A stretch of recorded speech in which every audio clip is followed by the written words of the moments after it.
பொண்டாட்டி, பிள்ளை, சொந்த பந்தம் எல்லாத்தையும் விட ஒருத்தனுக்கு பக்தி பெருசா போயிட்டா இந்த உலகமே அவனை பைத்தியம்னு தான் சொல்லும். ஆனா அந்த பைத்தியக்காரத்தனத்தோட உச்சம்தான் இயற்பகை. காவிரி பூம்பட்டினத்தோட அந்த பெரும் செல்வந்தருக்கு ஒரு வைராகியம். சிவனடியார் எதை கேட்டாலும் இல்லைன்னு சொல்ல மாட்டேங்கிற அந்த ஒரு பிடிவாதம். ஒரு நாள் விபூதி பூசண முகத்தோட கண்ணுல ஒரு மர்மமான ஒளியோட ஒரு முதிய அடியார் வர்றார். அவர் கேட்டது ஒரு மனுஷன் யோசிக்க கூட முடியாத ஒரு விஷயம். உன் மனைவியை என்னுடன் அனுப்பி வைப்பாயா? திடீர் நிசப்தம். பின் உடுக்கை சத்தம் வேகம் எடுக்கிறது. அறை உறைஞ்சு போச்சு. ஆனா இயற்பகையார் பதறல. ஒரு நொடி கூட யோசிக்காம தன் மனைவியோட கையை பிடிச்சு அந்த அடியார் கையில ஒப்படைக்கிறார்.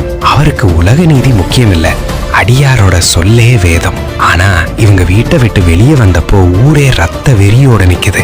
மனைவியையே தானம் கொடுத்த கோழைன்னு சொந்த தம்பிகளும் பந்தங்களும் வாளோட வழிமறிக்கிறாங்க. வானம் பிளந்து பேய் மழை கொட்டுது.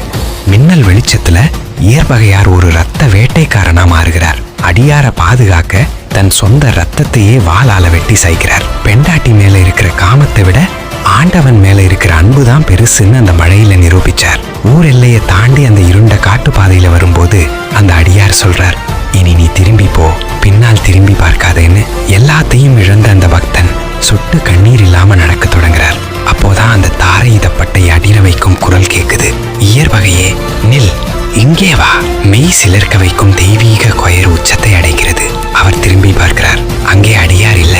வானமே ஒளி வெளுத்துல மிதக்க நந்தி வாகனத்துல பார்வதியோட சிவபெருமான் விஸ்வரூபம் எடுத்து நிற்கிறார். இயற்கைக்கு மாறான அந்த பக்தி அந்த இயற்கையே படைச்சவனை கட்டி போட்டுடுச்சு. செத்தவங்க எல்லாம் உயிர் பிழக்க அந்த தம்பதியர் இறைவனோட ஒளியில் ஐக்கியமாகறாங்க.